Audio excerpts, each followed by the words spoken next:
Aujourd'hui, je vous présente plusieurs façons de traîner ses raquettes après son sac à dos. Allons-y!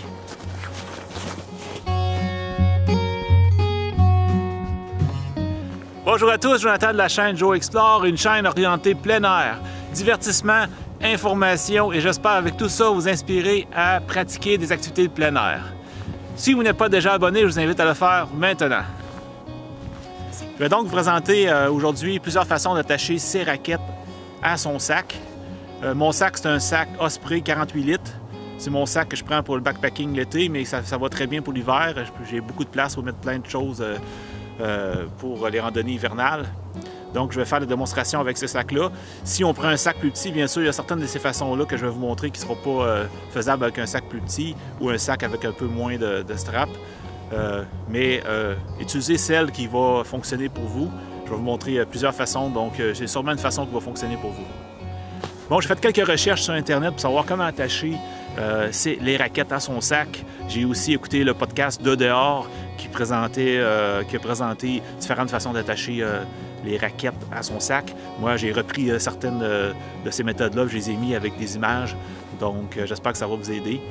Merci au podcast de dehors. Je vais mettre le lien du podcast de dehors qui a présenté ces façons-là de faire dans la description de la vidéo. Pour les fenêtres de démonstration, je vais utiliser mes raquettes Tubbs, des raquettes techniques. Laissez-moi savoir dans les commentaires de la vidéo quelle méthode vous préférez parmi toutes ceux que je vais présenter aujourd'hui. Si vous avez des méthodes différentes, je vous invite à l'indiquer aussi dans les commentaires. Ça va être utile pour tous les gens de la communauté.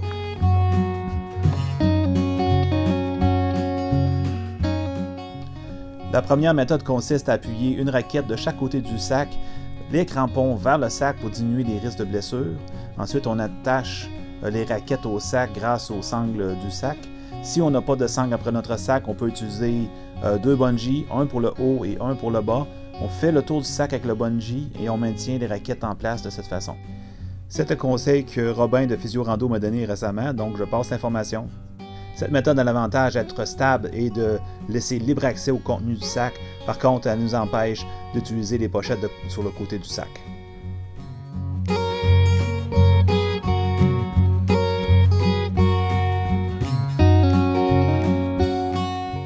Pour la deuxième méthode, il suffit de mettre une raquette contre l'autre.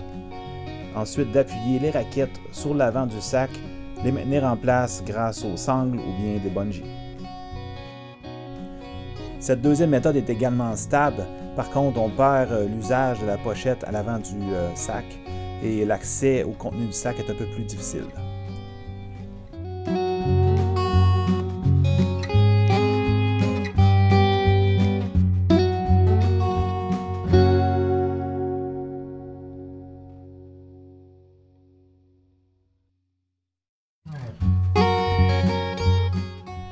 Avec la troisième méthode, on appuie une raquette contre l'autre, crampon contre crampon, et on glisse les raquettes dans la pochette d'avant du sac.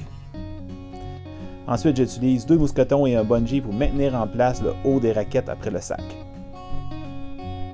Cette méthode a l'avantage d'être rapide à mettre en place, par contre, rend plus difficile l'accès au contenu du sac et à long terme, peut-être une usure prématurée de la pochette avant du sac.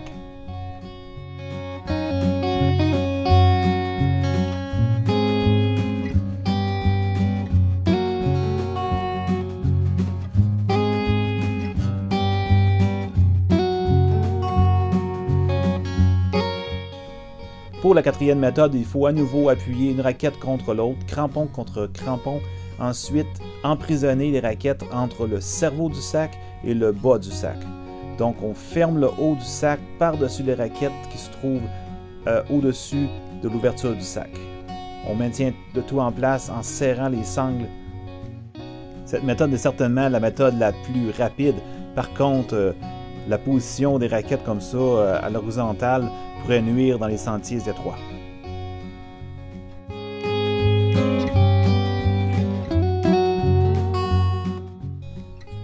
Pour la cinquième méthode, il suffit à nouveau d'appuyer raquette contre raquette, crampon contre crampon et ensuite attacher les raquettes sous le sac à l'aide des sangles.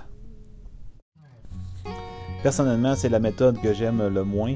J'ai pas trouvé que c'était très stable. En plus, j'ai peur que ça gêne les mouvements.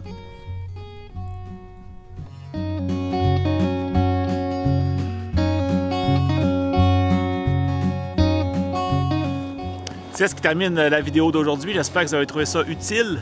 Je vous invite à me laisser un like, me laisser des commentaires sous la description dans YouTube, partager la vidéo et si vous n'êtes pas déjà abonné, le faire maintenant. Sur ça, je vous dis à une prochaine aventure. Bientôt!